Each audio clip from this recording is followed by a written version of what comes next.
ಸ್ನೇಹಿತರೆ ನಮಸ್ಕಾರ, ನಾನು ರವೀಂದ್ರ ಜೋಶಿ. ಅಮಿತ್ ಶಾ ಅವರು ಈ ರೀತಿ ವ್ಯಗ್ರರಾಗಿದ್ದು, ಈ ರೀತಿ ಕುಪಿತರಾಗಿದ್ದು, ಈ ರೀತಿ ಉಗ್ರರಾಗಿದ್ದನ್ನು ಇತ್ತೀಚಿನ ದಿನಗಳಲ್ಲಿ ನಾನು ನೋಡಿಯೇ ಇರಲಿಲ್ಲ. ಹಾಗೆ ನೋಡಿದರೆ ಈ ಮನುಷ್ಯ ರಾಷ್ಟ್ರೀಯ ಅಧ್ಯಕ್ಷರಾದ ಸಂದರ್ಭದಲ್ಲಿ ಸಂಘಟನೆಯಲ್ಲಿ ಅತ್ಯಂತ ನಿಸ್ಸೀಮ, ತನ್ನ ಚಾಣಾಕ್ಷ ತಂತ್ರಗಳ ಮೂಲಕ ಅಧಿಕಾರ ಗದ್ದುಗೆಗೆ ಭಾರತೀಯ ಜನತಾ ಪಾರ್ಟಿಯನ್ನು ತರುವುದರಲ್ಲಿ ಮಾತ್ರ ಈತ ಚಾಣಾಕ್ಷನೇ ವಿನಃ ಒಳ್ಳೆಯ ಮಾತುಗಾರ ಅಲ್ಲ ಅಂತ ಭಾಳಷ್ಟು ಸಲ ನಾನು ಅನ್ಕೋತಾ ಇದ್ದೆ. ಈತನ ನಿಜವಾದ ನಡೆ, ಈತನ ನಿಜವಾದ ನುಡಿ ನೋಡಿದ್ದು ಆಗಸ್ಟ್ 5, 2019 ಆರ್ಟಿಕಲ್ 370 ರದ್ದು ಮಾಡಿದ ದಿವಸ. ಆಗ ಗೃಹ ಸಚಿವ ಈತ, 2ನೇ ಟರ್ಮು ಭಾರತೀಯ ಜನತಾ ಪಾರ್ಟಿದು. ಅದಾದ ಮೇಲಿಂದ ಇಲ್ಲಿವರೆಗೂ ಅಮಿತ್ ಶಾ ಹಿಂತಿರುಗಿ ನೋಡಿಯೇ ಇಲ್ಲ. ನಿಮಗೆ ಗೊತ್ತಿರಲಿ, ನರೇಂದ್ರ ಮೋದಿ ಅವರಿಗೆ ರಾಷ್ಟ್ರೀಯ ಸ್ವಯಂ ಸೇವಕ ಸಂಘದಿಂದ ಭಾರತೀಯ ಜನತಾ ಪಾರ್ಟಿಗೆ ಕರೆ ಬರುತ್ತೆ, ಬನ್ನಿ ನೀವು ನಮ್ಮ ಪಕ್ಷಕ್ಕೆ, ಪಕ್ಷದ ಕೆಲಸ ಮಾಡಿ ಇನ್ಮೇಲೆ ಅಂತ. ಆ ಸಂದರ್ಭದಲ್ಲಿ ನರೇಂದ್ರ ಮೋದಿಯವರು ತೀರ್ಮಾನ ತೆಗೆದುಕೊಳ್ಳಲಾರದಂಥ ಮನಸ್ಥಿತಿಯಲ್ಲಿರ್ತಾರೆ, ಅಯೋಮಯವಾದಂಥ ಮನಸ್ಥಿತಿ. ಅವರು ಹೋಗಿ ಆ ಸಂದರ್ಭದಲ್ಲಿ ತಾನು ಯಾವ ತೀರ್ಮಾನವನ್ನು ತೆಗೆದುಕೊಳ್ಳಬೇಕು ಅಂತ ಕೇಳಿದ್ದೇ ಅಮಿತ್ ಶಾ ಹತ್ರ. ಅಮಿತ್ ಭಾಯ್ ಅಭಿ ಕ್ಯಾ ಕರ್ನಾ ಹೈ ಬೋಲಿ ಅಂತೇಳಿ ಕೇಳಿದಾಗ, ಇಂಥ ಅವಕಾಶವನ್ನು ಯಾಕೆ ಬಿಡ್ತಾ ಇದ್ರಿ, ಬನ್ನಿ ನೀವು ಭಾರತೀಯ ಜನತಾ ಪಾರ್ಟಿಗೆ ಅಂತ ಕರ್ಕೊಂಬಂದಂಥ ಅಮಿತ್ ಶಾ ಅವರು. ಮುಂದೆ ಇಬ್ಬರು ಹಲವಾರು ಮಳೆಗಾಲಗಳನ್ನು ನೋಡಿದ್ದಾರೆ, ಹಲವು ನೀರು ಸೆಳವು ಬಂದು ಹೋಗಿದೆ, ನಡೆದ ಎಲ್ಲ ವಿದ್ಯಮಾನಗಳು ನಿಮಗೆ ಗೊತ್ತಿವೆ. ಆದರೆ ನರೇಂದ್ರ ಮೋದಿಯವರ ನೆರಳಿನಲ್ಲಿ ನೆರಳಾಗಿ, ರಾಷ್ಟ್ರ ಹಿತಾಸಕ್ತಿಯ ದೃಷ್ಟಿಯಲ್ಲಿ ಒಂದಿನತ್ತೂ ಯಾವುದೇ ಕಾಂಪ್ರಮೈಸ್ ಮಾಡಿಕೊಳ್ಳಲಾರದೆ ರಾಜಕಾರಣ ಮಾಡಿದ ವ್ಯಕ್ತಿ ಯಾರಾದರೂ ಇದ್ದರೆ ಅದು ಅಮಿತ್ ಶಾ ಕೂಡ ಒಬ್ಬರು. ಅದ್ರ ಬಗ್ಗೆ ಅನುಮಾನ ಇಟ್ಕೊಳ್ಳೋದೇ ಆಗಿಲ್ಲ. ಇವತ್ತ್ಯಾಕೆ ಇಷ್ಟೆಲ್ಲ ಪ್ರಸ್ತಾಪ ಮಾಡ್ತಾ ಇದ್ದೀನಿ, ಯಾಕೆಂದರೆ ನಿನ್ನೆ ತಮಿಳುನಾಡಿನ ಲೋಕಸಭಾ ಸದಸ್ಯರ ನಡೆ ಇದೆಯಲ್ಲ, ಎಂ ಕೆ ಸ್ಟಾಲಿನ್ ಅವರ ಸದಸ್ಯರ ಅವರ ಧಾಟಿ ಇದೆಯಲ್ಲ, ಅದರ ಕುರಿತಾಗಿ ಅಮಿತ್ ಶಾ ಅವರು ಝಾಡಿಸಿದ್ರಲ್ಲ, ಆ ಚಾಟಿ ಏಟನ್ನು ಬೀಸಿದ್ರಲ್ಲ, ಅದರ ಕುರಿತಾಗಿ ಮಾತನಾಡಬೇಕಿದೆ. ಅವ್ರು ಹೇಳ್ತಾರೆ, ಭಾಷೆಯನ್ನು ಇಟ್ಟುಕೊಂಡು ದೇಶವನ್ನು ಒಡೆಯುವ ಕೆಲಸವನ್ನು ಮೊದಲು ಬಿಟ್ಟು ಬಿಡಿ. ನೀವು ತಮಿಳ್ನಾಡಿನವರು ಏನು ತೀರ್ಮಾನ ಮಾಡಿದಿರಿ ಅಂದರೆ, ಇಲ್ಲಿಯ ಜನ, ತಮಿಳ್ನಾಡಿನ ಜನ ಅಮಾಯಕರು, ಭಾಷೆ ಹೆಸರು ಹೇಳಿಬಿಟ್ರೆ ಏನು ಬೇಕಾದರೂ ಮಾಡ್ತಾರೆ. ಆದ್ದರಿಂದ ಆ ರೀತಿ ಹೇಳಿ ಭಾರತವನ್ನು ಒಡೆಯಬೇಕು, ತನ್ನ ಮೂಲಕ ಭ್ರಷ್ಟಾಚಾರವನ್ನು ಮುಚ್ಚಿ ಹಾಕಿಕೊಳ್ಳಬೇಕು ಅಂತ ನೀವು ಪ್ರಯತ್ನ ಮಾಡ್ತಾ ಇದ್ದೀರಿ.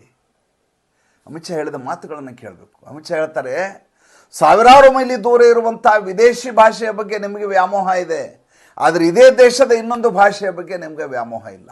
ನಿಮ್ಮ ಮೇಲೆ ಯಾರೂ ಹಿಂದಿಯನ್ನು ಹೇರ್ತಾ ಇಲ್ಲ. ಇನ್ನೊಂದು ವಿಷಯ ಗೊತ್ತಿರಲಿ, ಇನ್ನು ಮುಂದೆ ನನ್ನ ಸಚಿವಾಲಯದಿಂದ ಬರುವಂಥ ಪತ್ರಗಳನ್ನು ಆಯಾ ಪ್ರಾದೇಶಿಕ ಭಾಷೆಗಳಲ್ಲಿ ಬರುವ ಹಾಗೆ ಮಾಡ್ತೀನಿ. ಡಿಸೆಂಬರ್ ಒಳಗಾಗಿ ನಾನು ಅದಕ್ಕಾಗಿ ಪ್ರಯತ್ನವನ್ನು ಮಾಡ್ತಾ ಇದ್ದೀವಿ, ತಯಾರಿ ನಡೀತಾ ಇದೆ ಅನ್ನುವಂಥ ಮಾತನ್ನು ಹೇಳಿದರು. ಅತಿ ದೊಡ್ಡ ಮಟ್ಟದಲ್ಲಿ ಇದೊಂದು ಗೂಬೆ ಕೂರಿಸುವ ಕಾರ್ಯಕ್ರಮ ನಿರಂತರವಾಗಿ ದಕ್ಷಿಣ ಭಾರತದಲ್ಲಿ ನಡೀತಾ ಇರೋದು. ಕರ್ನಾಟಕದಲ್ಲೂ ಇದು ನಡೆದಿತ್ತು, ನಿಮಗೆ ಭಾಳ ಸ್ಪಷ್ಟವಾಗಿ ಹಿಂದಿನ ಸಂಚಿಕೆಗಳಲ್ಲಿ ಹೇಳಿದ್ದೇನೆ. ಕರ್ನಾಟಕದ ಚುನಾವಣೆಯ ಸಂದರ್ಭದಲ್ಲಿ ಇಲ್ಲಿ ಓಲಾಟಗಾರರೆಲ್ಲ ಇದ್ದಾರಲ್ಲ, ಹುಟ್ಟು ಓಲಾಟಗಾರರು, ಅವರೆಲ್ಲ ಗುಜರಾತಿನ ಅಮೂಲ್ ಕರ್ನಾಟಕಕ್ಕೆ ಬಂದುಬಿಡ್ತದೆ, ಕರ್ನಾಟಕ ನಂದಿನಿ ಅನ್ನುವಂಥ ಅಸ್ಮಿತೆ ಹೊರಟು ಹೋಗುತ್ತೆ ಅಂತ ಒಂದು ಭಯ ಕ್ರಿಯೇಟ್ ಮಾಡಿಬಿಟ್ರು. ಅದೇ ರೀತಿ ಈಗ ತಮಿಳುನಾಡಿನಲ್ಲಿ ಭಾಷೆಯ ಹೆಸರಿನಲ್ಲಿ ರಾಜಕೀಯ ಮಾಡ್ತಾ ಇದ್ದಾರೆ, ಭಾಷೆಯ ಹೆಸರಿನಲ್ಲಿ ಭ್ರಷ್ಟಾಚಾರವನ್ನು ಮುಚ್ಚಿ ಹಾಕುವ ಕೆಲಸ ಮಾಡ್ತಾ ಇದ್ದಾನೆ ಎಂ ಕೆ ಸ್ಟಾಲಿನ್. ನೋಡಿ, ಇವರ ಲೋಕಸಭಾ ಸದಸ್ಯರೆಲ್ಲ ಟಿ ಶರ್ಟ್ ಹಾಕ್ಕೊಂಬರ್ತಾರೆ, ಏನಂತಂದರೆ ಡಿಲಿಮಿಟೇಷನ್ ಬೇಡ. ಅಲ್ರಿ, 1976ರಿಂದ ಇಲ್ಲಿವರೆಗೂ ಡಿಲಿಮಿಟೇಷನ್ ಆಗೇ ಇಲ್ಲ. ಅವತ್ತು 543 ಸದಸ್ಯ ಬಲ ಇತ್ತು, ಇವತ್ತು 543 ಸದಸ್ಯರೇ ಇದ್ದಾರೆ. ಭಾರತದ ಜನಸಂಖ್ಯೆ ಎಷ್ಟಾಗಿದೆ? 1971 ನಂತರ ಡಿಲಿಮಿಟೇಷನ್ 76ರಲ್ಲಿ ಮಾಡಬೇಕಾಗಿತ್ತು, ಮಾಡಲಿಲ್ಲ. 50 ವರ್ಷಗಳಿಂದ ಅದು ಹಾಗೆ ಉಳಿದಂಥ, ತಟಸ್ಥವಾಗಿ ಉಳಿದಂಥದ್ದು 2026ರಲ್ಲಿ ಆಗಬೇಕು. ಯಾವ ರಾಜ್ಯಕ್ಕೆ ಹೆಚ್ಚು ಸ್ಥಾನಗಳು ಬರ್ತವೆ, ಯಾವ ರಾಜ್ಯಕ್ಕೆ ಕಡಿಮೆ ಸ್ಥಾನಗಳು ಬರ್ತವೆ ಅನ್ನೋ ಪ್ರಶ್ನೆ ಅಲ್ಲ. ಜನಪ್ರತಿನಿಧಿಗಳು, ಇಷ್ಟು ಜನರಿಗೆ ಒಬ್ಬ ಜನಪ್ರತಿನಿಧಿ ಬೇಕು ಎನ್ನುವಂಥ ಪ್ರಜಾಪ್ರಭುತ್ವವನ್ನು ಸದೃಢಗೊಳಿಸುವಂಥ ಪ್ರಯತ್ನ ಇದು. ಅದರಿಂದ ನರೇಂದ್ರ ಮೋದಿಗೂ ಅಮಿತ್ ಶಾಗೂ ಅಥವಾ ಉತ್ತರ ಭಾರತಕ್ಕೂ ಅನುಕೂಲ ಆಗಲಿ ಅನ್ನುವಂಥ ದೃಷ್ಟಿಯಿಂದ ಅಲ್ಲ. ಇದನ್ನು ತಮಿಳ್ನಾಡಿನವ್ರಿಗೆ, ಎಂ ಕೆ ಸ್ಟಾಲಿನ್ಗೆ ಹೇಳೋರು ಯಾರು? ಎಂ ಕೆ ಸ್ಟಾಲಿನ್ ಇದನ್ನು ಹೇಗೆ ಬಳಸ್ಕೋತಾ ಇದ್ದಾರೆ ಅಂತಂದರೆ, ನಾವು ಜನಸಂಖ್ಯಾ ನಿಯಂತ್ರಣವನ್ನು ನಮ್ಮ ತಮಿಳ್ನಾಡಿನಲ್ಲಿ ಮಾಡಿದ್ವಿ, ಸರ್ಕಾರಿ ಯೋಜನೆಯನ್ನು ಇಲ್ಲಿ ಅನುಷ್ಠಾನಗೊಳಿಸಿದ್ವಿ, ಕುಟುಂಬ ಯೋಜನೆಯನ್ನು ಅವಾಗ. ಆದ್ದರಿಂದ ನಮ್ಮ ಜನಸಂಖ್ಯೆ ಜಾಸ್ತಿ ಆಗಿಲ್ಲ, ಹೀಗಾಗಿ ನಮ್ಮ ವಿಧಾನಸಭೆಯ ಕ್ಷೇತ್ರಗಳ ಸಂಖ್ಯೆ ಕಡಿಮೆ ಆಗುತ್ತೆ, ಇದ್ದಷ್ಟೇ ಉಳಿಯುತ್ತೆ. ಲೋಕಸಭಾ ಸದಸ್ಯರ ಸಂಖ್ಯೆ ಜಾಸ್ತಿ ಆಗೋದಿಲ್ಲ, ಆದರೆ ಉತ್ತರ ಭಾರತದಲ್ಲಿ ಹಾಗಾಗೋದಿಲ್ಲ. ಅವ್ರು ಯಾರು ಕುಟುಂಬ ಯೋಜನೆಯನ್ನು ಜಾರಿಗೆ ತರಲಿಲ್ಲ, ಆದ್ದರಿಂದ ಅವ್ರಿಗೆ ಸಂಖ್ಯೆ ಜಾಸ್ತಿ ಆಗುತ್ತೆ. ಮೇಲ್ನೋಟಕ್ಕೆ ಕೇಳಿದಾಗ ಇದೆಲ್ಲ ನಿಜ ಅನಿಸುತ್ತೆ. ಹೌದಲ್ವಾ? ಭಾರಿ ಮೋಸ ಅಲ್ವಾ ನಮಗೆ? ನಾವು ದಕ್ಷಿಣ ಭಾರತೀಯರಿಗೆ ಭಾರಿ ಅನ್ಯಾಯ ಅಲ್ವಾ? ನೋಡಿ, ಮನುಷ್ಯ ಈ ರಾಜಕಾರಣಿಗಳು ನೀಚತನ ಹೇಗಿರುತ್ತೆ ಅಂದರೆ, ನಮ್ಮದು ವಸುದೈವ ಕುಟುಂಬಕಂ ಅನ್ನೋದು ನಮ್ಮದು ಪರಂಪರಾನುಗತವಾದಂಥ ಜೀವನ ಶೈಲಿ ನಮ್ಮದು. ಇಲ್ಲಿ ಯಾವುದೇ ಒಂದು ರಾಜ್ಯ ಅಥವಾ ಯಾವುದೇ ಒಂದು ಜಿಲ್ಲೆ, ಯಾವುದೋ ಒಂದು ಊರು, ಯಾವುದೋ ಒಂದು ಓಣಿ ಅಂತ ಆಲೋಚನೆ ಮಾಡೋದಿಲ್ಲ. ಮೈಕ್ರೋ ಲೆವೆಲಲ್ಲಿ ಆಲೋಚನೆ ಮಾಡೋದಿಲ್ಲ. ವಿಶಾಲವಾಗಿ ಆಲೋಚನೆ ಮಾಡುವಂಥ ಸಮಷ್ಟಿ ಪ್ರಜ್ಞೆಯ ಧೋರಣೆ ಮನುಷ್ಯಂದು, ಹಿಂದೂಗಳದ್ದು. ಆದರೆ ಈ ಮನುಷ್ಯ ಏನು ಮಾಡ್ತಾರೆ ಅಂತಂದರೆ, ಒಂದು ದೇಶವನ್ನು ಎರಡು ದೇಶವನ್ನಾಗಿ ಮಾಡ್ತಾರೆ. ಏನು? ಉತ್ತರ ಭಾರತ ಬೇರೆ, ದಕ್ಷಿಣ ಭಾರತ ಬೇರೆ. ಹಾಗಾದ್ರೆ ದಕ್ಷಿಣ ಭಾರತವ್ರು ಯಾರು ಉತ್ತರ ಭಾರತದಲ್ಲಿಲ್ವಾ? ನಿರ್ಮಲಾ ಸೀತಾರಾಮನ್ ಉತ್ತರ ಭಾರತವರ, ತಮಿಳ್ನಾಡಿನವ್ರು ತಾನೇ? ಇವತ್ತು ಅಮಿತ್ ಶಾ ಅವರು ಅದೇ ಪ್ರಶ್ನೆಯನ್ನು ಕೇಳಿದ್ರು. ನಾನೇನು ಉತ್ತರ ಭಾರತವನ? ನಾನು ಗುಜರಾತ್ನವನು, ಪಶ್ಚಿಮ ಭಾರತದವನು. ನನ್ನ ಪಕ್ಕದಲ್ಲಿ ಕೂತಿದಾರಲ್ಲ ವಿತ್ತ ಸಚಿವೆ, ಅವರು ತಮಿಳ್ನಾಡಿನಿಂದ ಬಂದವರು. ತಮಿಳ್ನಾಡಿನವ್ರು ಯಾರು ಉತ್ತರ ಭಾರತದಲ್ಲಿ ಕೆಲಸ ಮಾಡೋದಿಲ್ವಾ? ಉತ್ತರ ಭಾರತವ್ರು ತಮಿಳ್ನಾಡಿಗೆ ಬರೋದಿಲ್ವಾ? ಉತ್ತರ ಭಾರತವರು ದಕ್ಷಿಣ ಭಾರತದ ಬೇರೆ ಕಡೆ ಕೆಲಸ ಮಾಡೋದಿಲ್ವಾ? ಒಂದು ರಾಷ್ಟ್ರ ಎನ್ನುವಂಥ ಪರಿಕಲ್ಪನೆಯನ್ನು ನೀವು ಅದನ್ನು ತೊಡೆದು ಹಾಕಿ ತಮಿಳ್ನಾಡಿನ ಪ್ರತ್ಯೇಕತೆಯನ್ನು ಸಾಬೀತು ಮಾಡೋದು ಯಾಕೆ ಅಂತಂದರೆ, ನಿಮ್ಮಲ್ಲಿರುವಂಥ ದೌರ್ಬಲ್ಯ, ನಿಮ್ಮಲ್ಲಿರುವಂಥ ಭ್ರಷ್ಟಾಚಾರವನ್ನು ಮುಚ್ಚಿ ಹಾಕಲಿಕ್ಕೆ ಕೆಲಸ ಮಾಡ್ತಾ ಇದ್ದೀರಿ.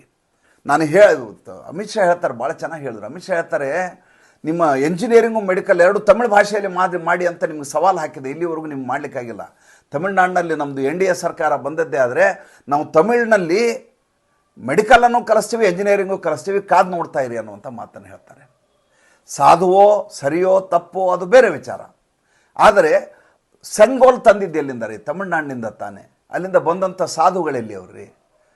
ಅಂದರೆ ಕಾಶಿ ತಮಿಳು ಸಂಗಮಂ ಅಂತೇಳಿ ಅತಿ ದೊಡ್ಡದಾದಂಥ ಪ್ರತಿ ವರ್ಷ ಸಮಾವೇಶವನ್ನು ನರೇಂದ್ರ ಮೋದಿ ಮಾಡ್ಕೊಂಡು ಬರ್ತಾ ಇದ್ದಾರೆ. ಯಾಕೆ?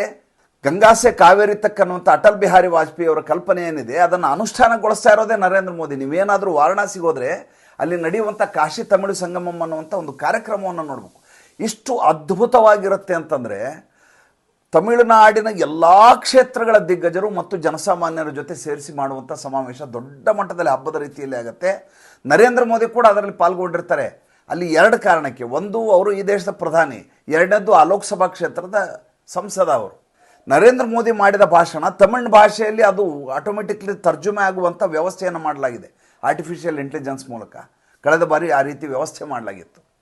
ನಿಮಗೆ ಭಾಷೆ ಬರಲಿಲ್ಲ ಅನ್ನೋದನ್ನು ತೊಡಕು ಮಾಡಿಕೊಳ್ಳಾರದೆ ಭಾಷೆಯನ್ನು ಕಲಿಯಬೇಕು, ಇಲ್ಲದೆ ಭಾಷೆಗಳನ್ನು ಪ್ರೀತಿಸುವಂಥ ಕೆಲಸ ಆಗಬೇಕು. ಆದರೆ ಈತ MK ಸ್ಟಾಲಿನ್ ನೋಡಿ, ಇವತ್ತು ಅವರ ಸಭೆದು 22ನೇ ತಾರೀಕು, ಇವತ್ತು 7 ರಾಜ್ಯಗಳ ಮುಖ್ಯಮಂತ್ರಿಗಳ ಸಭೆ ಕರೆದಿದ್ದಾರೆ. ಇದರಲ್ಲಿ 2 ಸೇರಿಸ್ಕೊಂಡ್ಬಿಟ್ರೆ. ಯಾಕೆ ನನಗೆ ಅರ್ಥ ಆಗಿಲ್ಲ. ಒಂದು, ಪಶ್ಚಿಮ ಬಂಗಾಳ ಸೇರಿಸ್ಕೊಂಡಿದ್ದಾರೆ ಮಮತಾ ಬೇಗಂ ಅವ್ರನ್ನ. ಎರಡನೇದು, ಒರಿಸ್ಸಾನ ಸೇರಿಸ್ಕೊಂಡಿದ್ದಾರೆ. ಒರಿಸ್ಸಾಗೆ ದಕ್ಷಿಣ ಭಾರತೀಯರ ಸಭೆಗೆ ಒರಿಸ್ಸಾದವ್ರದ್ದು ಏನು ಕೆಲಸ ಅಥವಾ ಪಶ್ಚಿಮ ಬಂಗಾಳದ್ದು ಏನು ಕೆಲಸ ಅನ್ನೋದು ನನಗಿನ್ನೂ ಅರ್ಥ ಆಗಿಲ್ಲ. ಆಮೇಲೆ ಡಿಲಿಮಿಟೇಷನ್ ಕುರಿತಾಗಿ ಮಾತಾಡ್ತೀನಿ ಅಂತ ಹೇಳ್ತಾರೆ. ಡಿಲಿಮಿಟೇಷನ್ ಮಾಡೋದ್ರಿಂದ ಪಶ್ಚಿಮ ಬಂಗಾಳದ ಸೀಟುಗಳು ಆಟೋಮೆಟಿಕ್ಕಾಗಿ ಜಾಸ್ತಿ ಆಗ್ತವೆ. ಅಲ್ಲಿ ಮಮತಾ ಬೇಗಂ ಅವ್ರಿಗೆ ಯಾವುದೇ ರೀತಿ ಅನುಕೂಲ ಅದರಿಂದ ಆಗೋದಿಲ್ಲ. ನೋಡಿ, ಕಾಂಗ್ರೆಸ್ಗೆ 3 ಕಡೆ ಸರ್ಕಾರ ಇದೆ. ಒಂದು ತೆಲಂಗಾಣ, ಒಂದು ಕರ್ನಾಟಕ, ಇನ್ನೊಂದು ಹಿಮಾಚಲ ಪ್ರದೇಶ. ಸುಖ್ವಿಂದರ್ ಸಿಂಗ್ ಸುಕ್ಕು. ಕರ್ನಾಟಕದಿಂದ ಸಿದ್ದರಾಮಯ್ಯ ಹೋಗ್ತಾ ಇಲ್ಲ, DK ಶಿವಕುಮಾರ್ನ ಕಳಿಸ್ತಾ ಇದ್ದಾರೆ. ರೇವಂತ್ ರೆಡ್ಡಿ ಬರೋ ಬಗ್ಗೆ ಇನ್ನೂ ಸ್ಪಷ್ಟನೇ ಇಲ್ಲ. ಸುಖ್ವಿಂದರ್ ಸಿಂಗ್ ಸುಕ್ಕು ಇದಕ್ಕೋಸ್ಕರ ಬರ್ತಾ ಇಲ್ಲ. ಅಲ್ಲಿಗೆ ಆಲೋಚನೆ ಮಾಡಿ ಈತನ ಪ್ಲ್ಯಾನಿಂಗ್ ಏನಿದೆ ಅಂದರೆ, ಈತನ ಅಪ್ಪ ಇದೇ ಕೆಲಸ ಮಾಡಿದರು. ಕರುಣಾನಿಧಿ ಇದ್ದಾರಲ್ಲ, ಆತ ಇದೇ ಕೆಲಸವನ್ನು ಮಾಡಿಕೊಂಡು ರಾಜಕಾರಣ ಮಾಡಿದ್ದು. ದ್ರಾವಿಡ ದ್ರಾವಿಡ ದ್ರಾವಿಡ ಅಂತ ಹೇಳ್ಕೊಂಡು ಭಾರತದಿಂದ ಪ್ರತ್ಯೇಕವಾಗಿರುವಂಥ ಆಲೋಚನೆ. ಅವತ್ತದು ವರ್ಕೌಟ್ ಆಯಿತು. ಆ ಸಂದರ್ಭದಲ್ಲಿ 1969ರಲ್ಲಿ ಈತ ಅಲ್ಲಿ ಕಾಂಗ್ರೆಸ್ಸನ್ನು ತೊಡೆದು ಹಾಕಿ ಪ್ರತ್ಯೇಕವಾಗಿ ದ್ರಾವಿಡ ಹೋರಾಟ ಅಂತೇಳಿ ಶುರು ಮಾಡಿ ಪ್ರತ್ಯೇಕತಾವಾದವನ್ನು ಮೆರೆದಂಥ ಮನುಷ್ಯ. ಆವಾಗ ಈತ 45ನೇ ವರ್ಷಕ್ಕೆ ಇವರಪ್ಪ ಕರುಣಾನಿಧಿ ಮುಖ್ಯಮಂತ್ರಿ ಆಗ್ತಾರೆ. ಅಲ್ಲಿಗೆ ಮಜಾ ನೋಡಿ. ಕಾಂಗ್ರೆಸ್ಸನ್ನು ತೊಡೆದು ಹಾಕ್ತಾರೆ. ಆವಾಗ ರಾಜಾಜಿ ಅವ್ರದ್ದು ಪಾಲಿದೆ. ರಾಜಾಜಿ ಅವರು ಹೊರಗಡೆ ಬರ್ತಾರೆ, ಬಂದು ಪ್ರಾದೇಶಿಕ ಪಕ್ಷವನ್ನು ಕಟ್ತಾರೆ. ಕಾಂಗ್ರೆಸ್ಸು ಅವತ್ತು 1965ರಲ್ಲಿ ಧೂಳಿಪಟ ಆಗಿದ್ದು. ಮುಂದೆ ಎಂದೂ ಕೂಡ ಕಾಂಗ್ರೆಸ್ಸು ತಮಿಳುನಾಡಿನಲ್ಲಿ ಉದ್ಧಾರನೇ ಆಗಲಿಲ್ಲ. ಮುಂದೆ ಮಜಾ ಅಂದರೆ 1971ರಲ್ಲಿ ರಾಷ್ಟ್ರಪತಿ ಚುನಾವಣೆ ಮಾಡುವ ಸಂದರ್ಭದಲ್ಲಿ ಇಂದಿರಾ ಗಾಂಧಿ ಹೋಗಿ ಅದೇ ಕರುಣಾನಿಧಿ ಜೊತೆ ಡೈನಿಂಗ್ ಟೇಬಲ್ ಮೇಲೆ ಬ್ರೇಕ್ಫಾಸ್ಟ್ ಮಾಡ್ತಾರೆ, ತಿಂಡಿಯನ್ನು ತಿಂತಾರೆ. ಕಾರಣ ಏನು? ಸ್ವಾರ್ಥ ರಾಜಕಾರಣ. ನೀಲಂ ಸಂಜೀವ್ ರೆಡ್ಡಿ ರಾಷ್ಟ್ರಪತಿ ಆಗಬಾರ್ದು, ವಿ ಗಿರಿ ಅವ್ರನ್ನ ಮಾಡಬೇಕು. ಪಕ್ಷದ ಅಭ್ಯರ್ಥಿ ಯಾರು? ಎನ್ ಸಂಜೀವ್ ರೆಡ್ಡಿ. ಇಂದಿರಾ ಗಾಂಧಿ ಕರುಣಾನಿಧಿ ಜೊತೆ ಕೈ ಜೋಡಿಸ್ತಾರೆ. ಸಂಜೀವ್ ರೆಡ್ಡಿಗೆ ಮತ ಹಾಕಿ ಅಂತ ಹೇಳೋದಿಲ್ಲ, ನಿಮ್ಮ ಆತ್ಮಸಾಕ್ಷಿಗೆ ಅನುಗುಣವಾಗಿ ಮತ ಹಾಕಿ ಅಂತ ಹೇಳ್ತಾರೆ. ಕರುಣಾನಿಧಿ ಆವಾಗ ವಿ ವಿ ಗಿರಿ ಗೆಲ್ಲಲಿಕ್ಕೆ ಜೊತೆಗೆ ನಿಲ್ತಾರೆ. ಅಂದರೆ ಕಾಂಗ್ರೆಸ್ ಅವತ್ತು ಮಾಡಿದ ಕೆಲಸವನ್ನು ಇವತ್ತಿಗೂ ಅದೇ ಮಾಡ್ತಾ ಇದೆ. ಅದು ಕಾಂಗ್ರೆಸ್ದು ಏನೂ ಮನಸ್ಥಿತಿ ಬದಲಾಗಿಲ್ಲ. ಅದಾದಮೇಲೆ 2013ರಲ್ಲಿ ದಿಲ್ಲಿಯಲ್ಲಿ ಆಮ್ ಆದ್ಮಿ ಪಕ್ಷ ಇವ್ರನ್ನ ಮಣ್ಣು ಪಾಲು ಮಾಡುತ್ತೆ, ಕಾಂಗ್ರೆಸ್ ಪಕ್ಷದ ಪತನಕ್ಕೆ ಕಾರಣ ಆಗುತ್ತೆ. ಅದೇ ಕಾಂಗ್ರೆಸ್ ಜೊತೆ ಸೇರಿಕೊಂಡು ಅರವಿಂದ್ ಕೇಜ್ರಿವಾಲ್ ಸರ್ಕಾರ ನಡೆಸ್ತಾರೆ. ಯಾರು ತಮ್ಮನ್ನು ಸೋಲಿಸಿದ್ದಾರೋ ಅವರ ಜೊತೆ ಸಾಥ್ ಕೊಡ್ತದೆ ಕಾಂಗ್ರೆಸ್ಸು. ಎಲ್ಲಿಯಾದರೂ ಕೇಳಿದ್ದು ಉಂಟಾ? ಆ ರೀತಿಯಾದಂಥ ರಾಜಕಾರಣದ ಸ್ಥಿತಿ. ಇವತ್ತು ಅದ್ರ ಬಗ್ಗೆ ಮಾತಾಡ್ತಾ ಇಲ್ಲ ನಾನು, ತಮಿಳ್ನಾಡು ಬಗ್ಗೆ ಮಾತಾಡ್ತಾ ಇದ್ದೀನಿ. ಕಾಂಗ್ರೆಸ್ ಬಗ್ಗೆ ಇನ್ನೊಂದು ದಿವಸ ಮಾತಾಡೋಣ, ಹೇಗೆ ಅದರ ಪತನ ಅಂತ ಹೇಳ್ತಾ ಹೋಗ್ತೇನೆ. ಮುಂದೆ ಈ ಕರುಣಾನಿಧಿ ವಿಶೇಷತೆ ಏನಂದರೆ, ಅವರು ಅವತ್ತು ಶೇಖ್ ಅಬ್ದುಲ್ಲಾನು ಕರ್ಕೊಂಬಂದು ಡೈನಿಂಗ್ ಟೇಬಲ್ ಕೂಡಿಸ್ಕೊಂಡು ಬ್ರೇಕ್ಫಾಸ್ಟ್ ಮಾಡೋರು. ಮುಂದೆ 1983ರಲ್ಲಿ NTR ಮುಖ್ಯಮಂತ್ರಿ ಆಗ್ತಾರೆ. ಆಂಧ್ರ ಪ್ರದೇಶದಲ್ಲಿ ತೆಲುಗು ದೇಶಂ ಅಂತ, ಅಲ್ಲಿ ತೆಲುಗು ಅಸ್ಮಿತೆ ಅಂತೇಳಿ ಅವ್ರು ರಾಜಕಾರಣ ಮಾಡ್ತಾರೆ, ಸೂಪರ್ ಸ್ಟಾರ್ ಆಗಿರ್ತಾರೆ, ಅವ್ರ ಜೊತೆ ರಾಜಕಾರಣ ಮಾಡ್ತಾರೆ, ಅವ್ರನ್ನ ಸೇರಿಸ್ಕೋತಾರೆ. ಕರ್ನಾಟಕದಲ್ಲಿ ರಾಮಕೃಷ್ಣ ಹೆಗಡೆ ಇರ್ತಾರೆ, ಅವ್ರ ಜೊತೆ ಸೇರಿಸ್ಕೋತಾರೆ. ದಕ್ಷಿಣ ಭಾರತದ ಎಲ್ಲ ಮುಖ್ಯಮಂತ್ರಿಗಳ ಜೊತೆ ಸಮನ್ವಯ ಮಾಡುವುದರಲ್ಲಿ ಅವತ್ತು ಕರುಣಾನಿಧಿ ಯಶಸ್ವಿ ಆಗ್ತಾರೆ. ನಿರಂತರವಾಗಿ ಉತ್ತರ ಭಾರತದ ಬಗ್ಗೆ ದ್ವೇಷ ಮಾಡ್ತಾ ತಮಿಳರು ಮತ್ತು ದ್ರಾವಿಡ ಅಂಥೇಳಿ ದ್ರಾವಿಡ ರಾಜಕಾರಣ ಮಾಡ್ಕೊಂಡು ಬರೋದರಲ್ಲಿ ಅವತ್ತು ಕರುಣಾನಿಧಿ ಯಶಸ್ವಿ ಆಗ್ತಾರೆ. ಅದೇ ಫಾರ್ಮುಲಾನ ಇವತ್ತು MK ಸ್ಟಾಲಿನ್ ಮಾಡ್ತಾ ಇದ್ದಾರೆ. ಅವ್ರ ಉದ್ದೇಶ ಇರೋದೇ ಒಂದು, ಏನು, ಮಗ ಉದಯನಿಧಿ ಸ್ಟಾಲಿನ್ನನ್ನು ಮುಖ್ಯಮಂತ್ರಿಯನ್ನಾಗಿ ಮಾಡಬೇಕು. ಆದರೆ ಉದಯನಿಧಿ ಸ್ಟಾಲಿನ್ಗೆ ಮುಖ ಇಲ್ಲ, ಮುಖರಹಿತ ವ್ಯಕ್ತಿ ಆತ. ಮೇಲಾಗಿ ಆತನ ಮೇಲೆ ಬಹಳಷ್ಟು ಕಳಂಕಗಳಿದ್ದಾವೆ. ಈ ಹಿನ್ನೆಲೆಯಲ್ಲಿ ಈ ಬಾರಿಯ ಚುನಾವಣೆ ತನಗೆ ಕಷ್ಟ ಆಗತ್ತೆ ಅನ್ನುವಂಥ ಕಾರಣಕ್ಕೋಸ್ಕರ ಚುನಾವಣೆಯ ದೃಷ್ಟಿಯಿಂದ ಈತ ಡಿಲಿಮಿಟೇಷನ್ ವಿರುದ್ಧ ಹೋರಾಟ, ತ್ರಿಭಾಷಾ ಶಿಕ್ಷಣ ನೀತಿಯ ವಿರುದ್ಧ ಹೋರಾಟ, ನೀಟ್ ವಿರುದ್ಧ ಹೋರಾಟ, ಎಲ್ಲದರ ವಿರುದ್ಧ ಹೋರಾಟ. ಆದರೆ ಅದರ ಮೂಲ ಸೆಲೆ ಏನಪ್ಪ ಅಂತಂದರೆ ದೇಶವನ್ನು ಇಬ್ಬಾಗ ಮಾಡುವುದು ಮತ್ತು ಪ್ರತ್ಯೇಕತಾವಾದವನ್ನು ಮೆರೆಯುವುದು. ಇದಕ್ಕೆಂದು ಆಸ್ಪದ ಕೊಡಬಾರ್ದು. ಸಾಧ್ಯ ಆದರೆ ಇದು ಯಾವುದಾದ್ರೂ ಸೆಕ್ಷನ್ನಲ್ಲಿ ಬಂದರೆ ಈತನ ಮೇಲೆ ಕೇಸ್ ಹಾಕಿ ಜೈಲಿಗೆ ಕಳಿಸ್ಬೇಕು. ಇದೊಂದು ಪಾಠ ಆಗಬೇಕು. ಮತ್ತೆ ಮುಂದಿನ ಸಂಚಿಕೆಯಲ್ಲಿ ಮಾತಾಡ್ತೀನಿ. ಸಂಚಿಕೆ ಇಷ್ಟ ಆಗಿದ್ದರೆ ಲೈಕ್ ಮಾಡಿ, ಫಾಲೋ ಮಾಡಿ, ಶೇರ್ ಮಾಡಿ. ದಯವಿಟ್ಟು ನಮ್ಮ ಮುಕ್ತ ಪತ್ರಿಕೋದ್ಯಮಕ್ಕೆ ಆರ್ಥಿಕವಾಗಿ ಬೆಂಗಾವಲಾಗಿ ನಮಸ್ಕಾರ.